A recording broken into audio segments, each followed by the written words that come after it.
Everyone thought I was an idiot, until I was the only one who could unlock my best friend's boyfriend's phone and go through his camera roll. At first, we thought it would just be photos of other girls, but turns out he's an evil beast, so we ruined his life. I never learned how to read and write until I was 10, so sometimes when I'm typing I pretend to misspell things in a funny way to play it off. For example, asparagus turns into asparagus. I frequently smack myself in the head from opening the door too fast, and one time I even gave myself a concussion. But if there's something I'm good at, it's remembering people's birthdays, because I remember everyone's. The cashier from a store I used to live beside when I was 4, May 30th, 1999. The librarian who told me I had nothing going on behind the eyes when I was 11, March 19th, 1973. The girl from my high school who threw up on the field trip bus and never came back to school, October 9th, 2004. But unfortunately, this talent isn't enough to pull you through life. So I am currently 22, working 40 hours a week at a local Quick Check, with nothing but a nicotine addiction and a high school diploma. But luckily somehow, this story isn't just about a pity party, because it's a pity party with a happy ending. One day, out of nowhere, a girl came running in so fast that the door slammed against the shelf. Her face was so red and puffy that I could barely recognize who she was, and it wasn't until she started saying my name in between breaths that I figured it out. She was my ex-best friend from senior year. It's not like anything super bad happened between us. She just sort of forgot about me when she moved away for college. But I never stopped thinking about her. Lily didn't even say anything. She just plopped a phone down on the table and told me to unlock it. I was so confused that I couldn't even move. And that's when she told me the password was her boyfriend's grandmother's birthday. There was a sort of pleading look of desperation in her eyes, so I set aside the craving for an explanation and just put it in. Her little thumbs started moving around so fast you could have sworn they were on fire. Her eyes were glued to the screen. Well, the store was empty, so I figured that was my chance to figure out what was going on and take a peek over her shoulder. Based on the lock screen,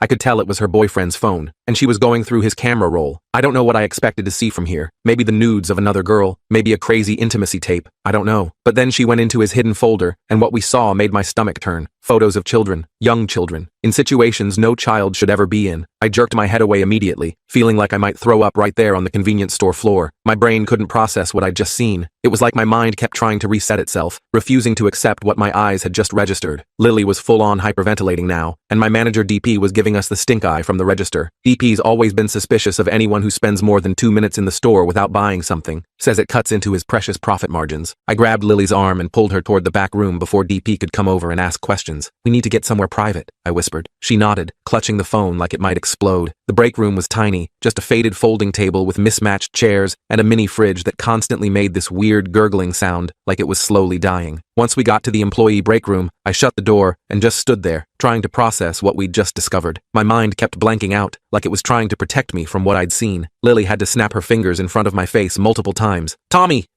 focus! What do we do?" she kept saying. I shook my head to clear it and pulled out my phone. "We call the police, right now. This is serious shit, Lily." But she grabbed my wrist so hard her nails dug in. I'd never seen her like this before. Lily had always been the calm, collected one in high school, while I was the one constantly forgetting my homework or walking into door frames. Still do that sometimes, embarrassingly enough. "No, not yet. Wilder will know it was me who found it. You don't understand. He has a temper.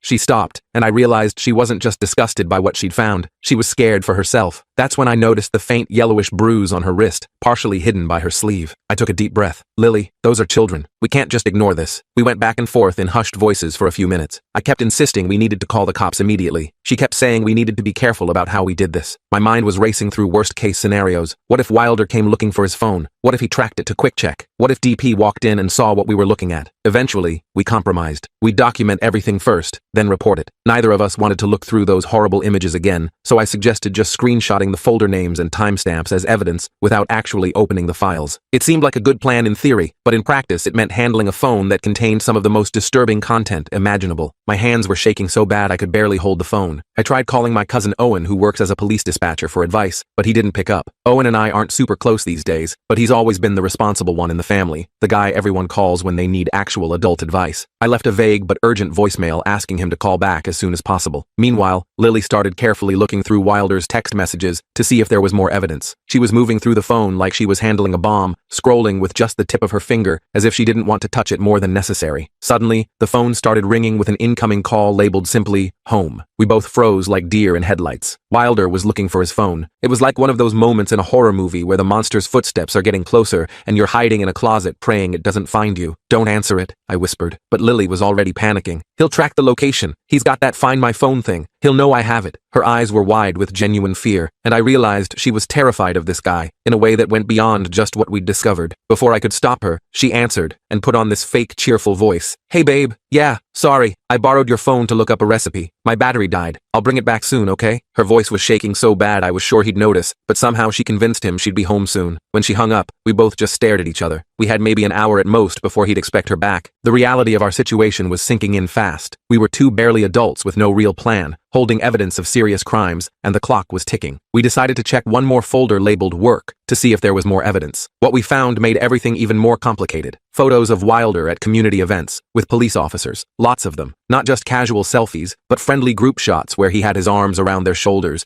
beers in hand, everyone smiling like old buddies. He's friends with cops, I said, stating the obvious. My heart sank even further, if that was possible. His Uncle Frank is a state trooper, Lily whispered. He brags about it all the time, says he can get out of any ticket. She twisted a strand of hair nervously, a habit I remembered from high school whenever she was stressed about a test. Great. So reporting to local police might be risky. We should go to the state police then, I suggested, trying to sound more confident than I felt. Frank is state police, she replied, looking more hopeless by the second. Of course he was. Just then, the break room door swung open, and my coworker Sassy walked in. Sassy's been working at Quick Check even longer than me, going on 6 years now. She's in her late 20s, has purple hair that somehow never seems to fade, and takes exactly zero crap from anyone, especially DP. She took one look at our faces and immediately knew something was wrong. You guys okay? When neither of us answered, she added, I can cover your shift if you need to bounce, Tommy. I've never been more grateful for Sassy's no questions asked attitude. She's the kind of person who will help you bury a body and never bring it up again, which, given our current situation, felt uncomfortably relevant. I thanked her and accepted the offer immediately. We needed to get somewhere safe to figure out our next steps. My car was in the shop though, so Lily suggested we go to her friend Frankie's apartment nearby. Frankie lived in one of those converted Victorian houses near campus that had been chopped up into tiny apartments with weird layouts and perpetually questionable plumbing. We were about to leave through the back door when Lily's phone started ringing. Wilder again. She answered on speaker so I could hear. Hey, beautiful. I was thinking we could go out for dinner later. That Italian place you like? His voice was so normal, so sweet. It made me feel sick knowing what we'd just found on his phone. The disconnect between his caring boyfriend tone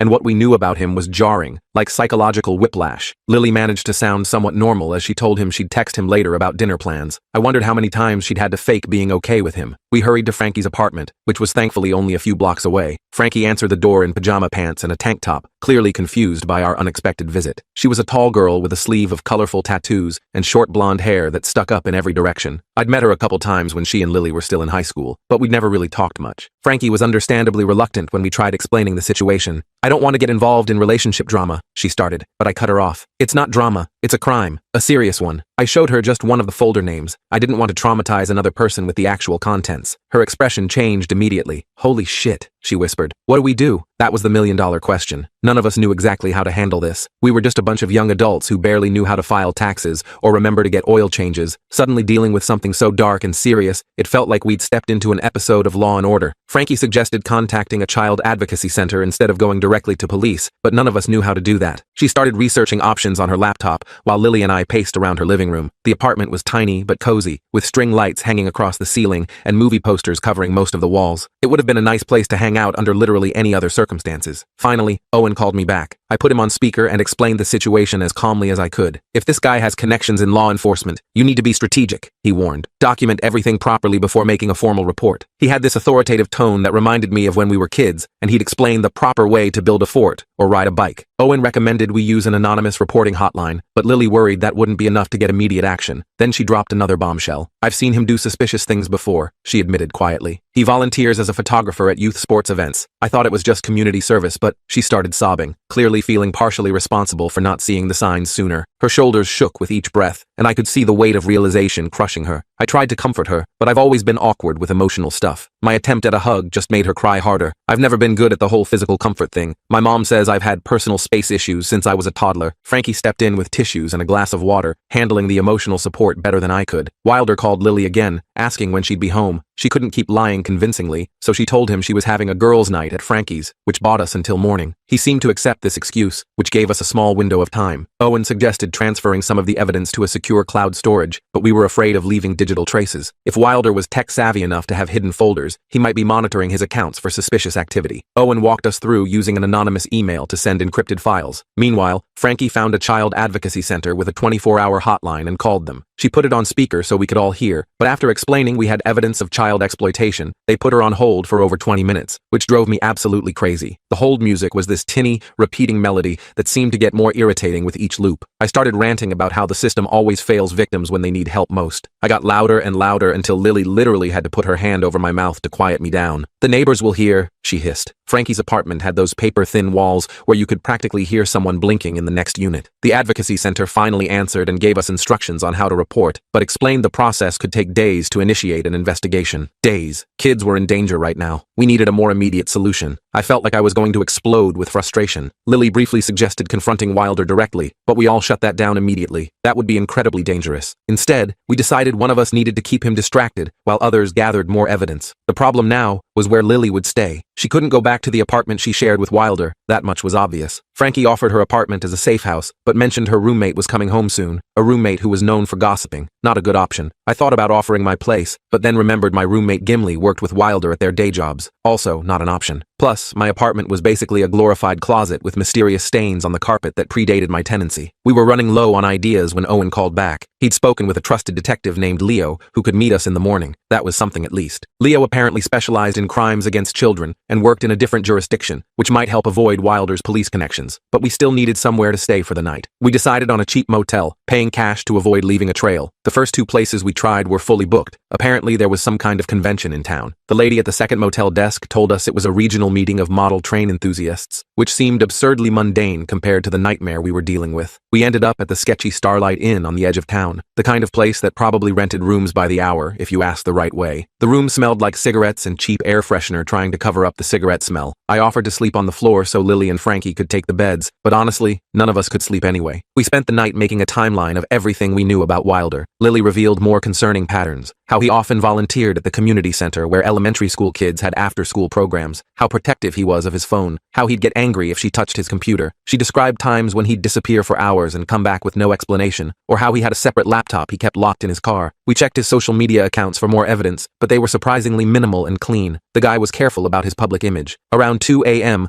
Wilder started texting Lily frantically, asking where she really was. She stuck to the girl's night story, and he eventually backed off, though his messages grew increasingly controlling. "Call me as soon as you wake up," his last text read. Frankie suggested Lily break up with him via text right now, but we realized that could trigger him to destroy evidence if he suspected anything. She'd need to act normal until authorities could intervene. I went outside for a cigarette to calm my nerves. Bad habit, I know. Started in high school trying to look cool, and now I'm stuck with an addiction and yellow-tinged fingers. In the motel parking lot, I noticed a car that looked exactly like Wilder's. My heart nearly stopped. It was a black Honda Civic with tinted windows and a small dent in the rear bumper. I rushed back inside in a panic, and we turned off all the lights and peeked through the curtains. False alarm. It was a similar model, but with a different license plate. Our adrenaline crashed after that scare, leaving us exhausted and on edge. Lily found more disturbing content while checking other folders on his phone, but she also discovered something unexpected. Photos of Wilder with an older woman at what looked like therapy sessions. There were intake forms partially visible in one shot, and what appeared to be a counseling office. We wondered if he had sought help at some point. The timestamps showed these were from 2 years ago, but the criminal content was much more recent. Whatever intervention happened had clearly failed. Around 4 a.m., Owen texted that Detective Leo would meet us at 8 a.m. at a diner, but Lily was terrified of leaving Wilder's phone missing for that long. We debated whether she should return it before our meeting. I suggested we transfer critical evidence and then return the phone, but we didn't have the right equipment. Frankie volunteered to find a 24-hour store for supplies. While she was gone, Lily confessed she was worried about her own younger sister's safety. Her sister sometimes stayed at their apartment when their parents were out of town. Talking about this triggered a full-blown panic attack. I had to use my quick check first aid training to help her regulate her breathing. In through your nose, out through your mouth. That's it. Slow down. Honestly, I'd only ever had to use that training once before, when a customer fainted after finding out we were out of their favorite energy drink flavor. This was way more intense. Frankie returned with cables, and we started transferring files. Suddenly, Wilder's phone showed he had remotely logged into his cloud account. The notification popped up on the screen, sending us all into panic mode. We had to disconnect quickly before he could see what we were doing. We managed to save enough evidence before Wilder called again, sounding suspicious about why Lily wasn't responding to his texts. She had to pretend she'd fallen asleep at Frankie's to explain the silence. silence. My heart was pounding so hard I was sure they could hear it over the phone. The next morning, we met Detective Leo at the Waffle House as planned.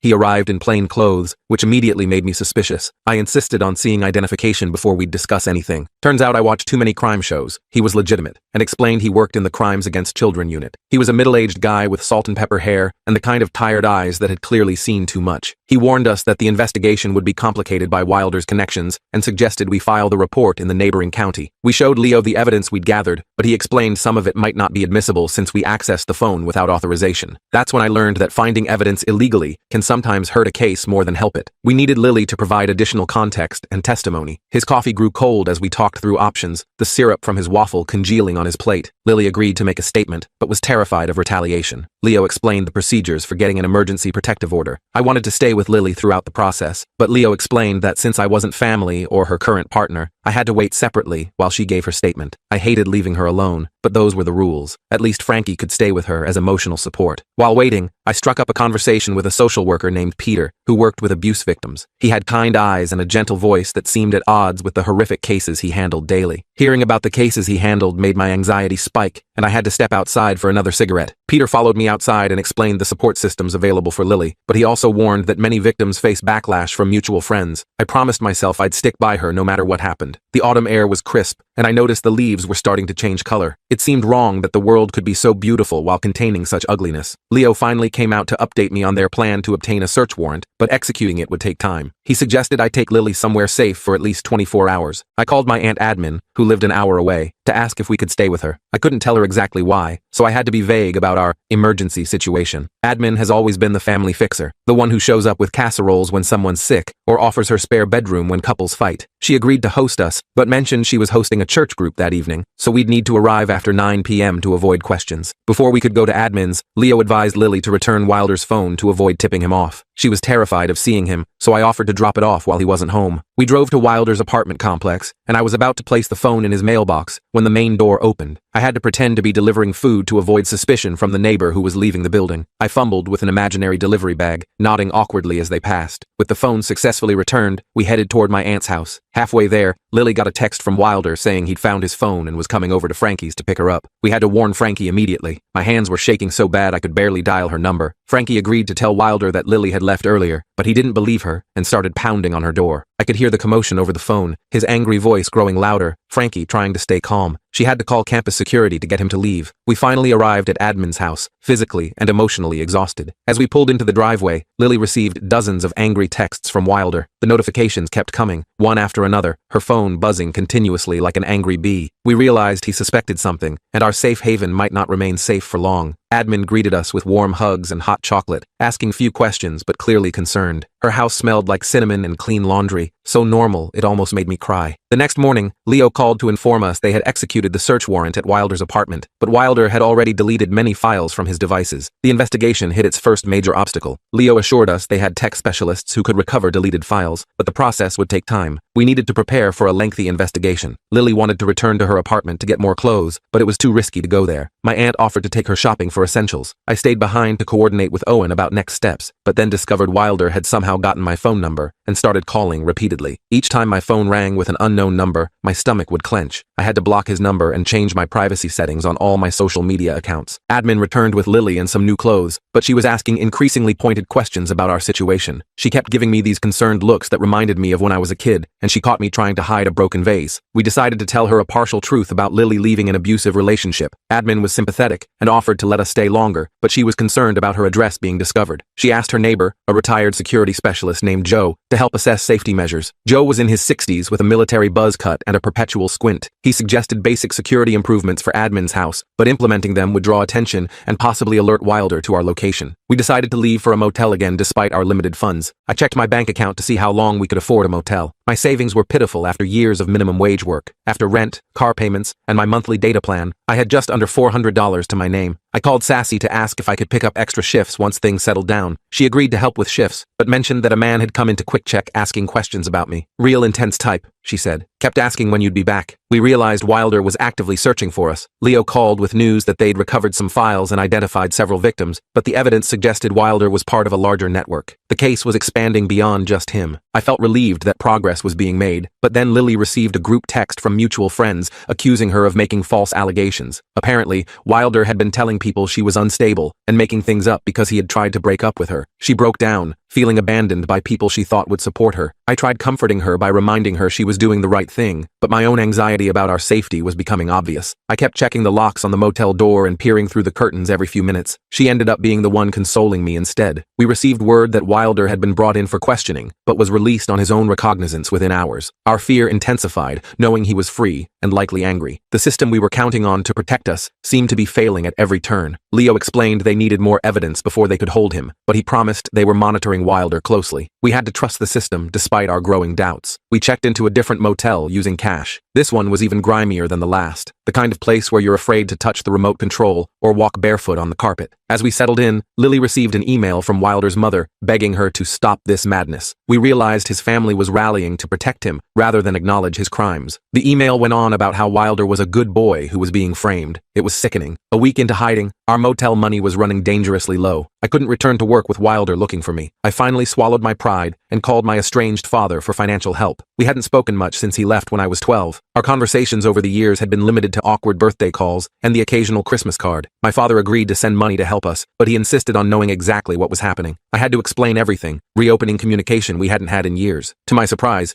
he was immediately supportive and didn't question our story for a second. The unexpected support from my father gave me hope, but Lily was receiving increasing harassment online from Wilder's friends. They were posting awful things about her character, calling her crazy and attention-seeking. We had to help her deactivate all her social media accounts. Leo informed us that their investigation had identified 3 minor victims from the photos, but building a case strong enough for prosecution was proving difficult. They needed more than just the photos. They needed testimony and corroborating evidence. We felt the weight of responsibility for these children's justice. I suggested we could contact a local journalist to put pressure on the investigation, but Leo explained that going public could compromise the case. Media attention might spook potential witnesses or alert others in the network to destroy evidence. He strongly advised against it. Lily decided she needed to formally withdraw from her college classes, but doing so required going to campus in person. She couldn't just disappear from her education without consequences. We planned a quick, careful visit during off hours. We arrived at the administration building when it should have been empty, but Wilder's friend spotted us in the parking lot. He was leaving late from some campus event, and his double take when he saw us was unmistakable. We had to abandon the plan and leave immediately. Frustration mounting, I contacted Peter the social worker for advice. He explained that the system often moves slowly in these cases. The legal process was designed to be thorough, not fast. We needed to focus on Lily's safety and healing while justice took its course. Peter connected Lily with a trauma counselor who could meet virtually, but insurance wouldn't cover the sessions. My father unexpectedly offered to pay for her therapy. The therapist helped Lily process her feelings of betrayal and guilt, but each session left her emotionally drained. I started learning basic cooking skills to make comfort food for her recovery days. I'd never been much of a cook. My culinary expertise had previously extended to microwave burritos and cereal. I attempted my first real meal, chicken soup, from scratch. I severely underestimated the cooking time and the amount of salt needed. We ended up ordering pizza at 11 p.m.,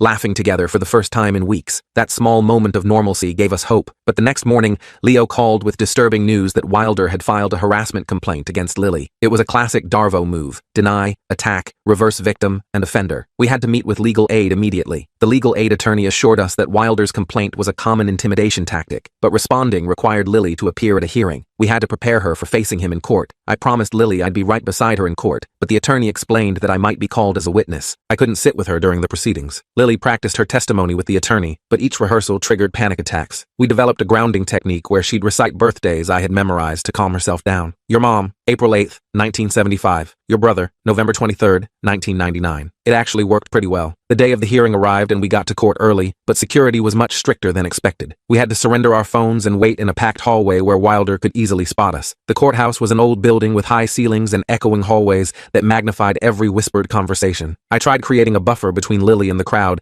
but Wilder's family members kept accidentally bumping into us. His mother gave Lily a glare so intense, I swear the temperature dropped 10 degrees. The court officer had to intervene and separate the parties. Our attorney argued for separate waiting areas, but the request was denied denied due to space limitations. We retreated to a bathroom until our case was called. When we finally entered the courtroom, Lily walked confidently to her seat, but seeing Wilder for the first time caused her to freeze momentarily. I had to whisper her sister's birthday to help her refocus. May 17th, 2006, I murmured, and she nodded slightly, taking a deep breath. Wilder's attorney portrayed him as the victim of a vindictive ex-girlfriend, but our lawyer presented evidence of the ongoing police investigation. The judge took the matter more seriously than we expected. I was called to testify about the day Lily came to QuickCheck. Wilder's attorney tried twisting my words to suggest we planned to frame him. I had to carefully recount every detail to maintain credibility. The judge seemed sympathetic to our side, but then Wilder's Uncle Frank testified as a character witness in uniform. The courtroom dynamic shifted uncomfortably. Our attorney challenged the appropriateness of Frank testifying in uniform, but the judge allowed it. We watched helplessly as Wilder's image was polished by his uncle's authority. Just as things seemed to be going against us, Detective Leo arrived with newly recovered evidence, but court rules prevented him from introducing it during this hearing. He could only observe supportively from the gallery. The judge ultimately dismissed Wilder's harassment complaint, but also warned Lily against making unsubstantiated claims. We left feeling both relieved and insulted. Outside the courthouse, Leo informed us that they'd identified more victims and built a stronger case, but formal charges would require grand jury approval. We still faced weeks of uncertainty. Lily wanted to call the parents of the identified victims to warn them, but doing so could interfere with the investigation. She had to channel her protective instincts in another way. She decided to anonymously donate her textbook refund money to a child advocacy center, but the small amount felt insignificant against the harm done. She began researching how to become a victim advocate herself. I was proud of Lily's resilience, but my own life remained in limbo as I couldn't return to work. I finally asked my father about working at his landscaping business temporarily. My father agreed to hire me, but the job was in another town 40 miles away. Lily and I faced the difficult decision of whether to separate or relocate together. After a lot of discussion, Lily and I decided to relocate together to my father's town. This meant she'd be further from the investigation, so Leo arranged for her to give a comprehensive recorded statement before we left. My father helped us find a small apartment to share as roommates, but the landlord required employment verification. Lily had to quickly find work in the new town. I started working for my father's landscaping business, but years of convenience store work hadn't prepared me for physical labor. I came home exhausted every day for the first 2 weeks. My hands were covered in blisters, and my back felt like it was permanently bent. But honestly, the physical exhaustion helped keep my mind off everything else. Lily found a job at a local bookstore owned by a woman coincidentally also named Sassy. We took it as a good sign. Adapting to our new life and routines was challenging, so we established Friday night pizza as our tradition to maintain friendship amid stress. After a month in our new town,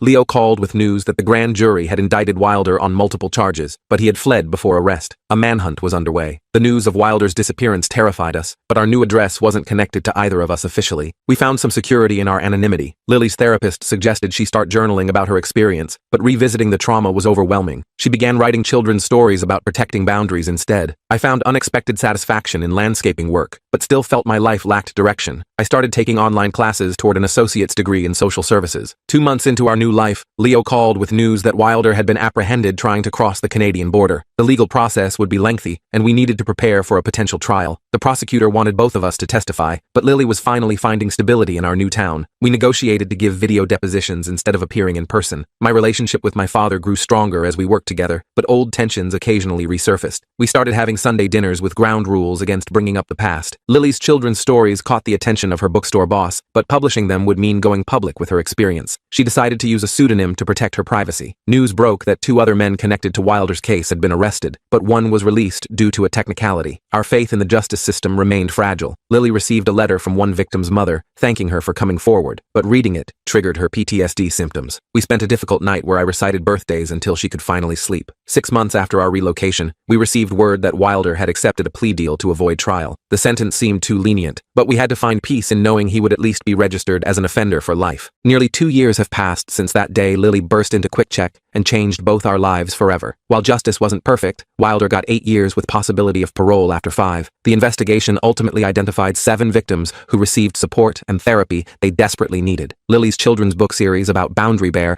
was picked up by a small publisher, and she uses part of the proceeds to fund therapy for abuse survivors. I completed my associate's degree and now work at a youth center teaching computer literacy to kids who struggle with reading and writing like I once did. I still remember everyone's birthday, still accidentally give myself door-related injuries, and still work on my spelling, but these quirks feel like just parts of me now, not deficiencies. My father and I run a small landscaping business together, and we finally healed much of our past. Lily and I remained roommates for a year before she moved in with her new girlfriend, but we have dinner together every Friday without fail. Sometimes we talk about that day and the horror we uncovered, but more often we talk about the future. When she mentioned starting a support group for loved ones of abuse survivors, I immediately volunteered to help. At night, I sometimes still wake up worried that we didn't do enough, fast enough. But then I remember the thank you letter from that mother, now framed on our wall. Because you were brave enough to act, my child can heal. And I realize that sometimes the most unlikely heroes are just people who remember the important things, like birthdays, and like doing what's right, even when it's hard.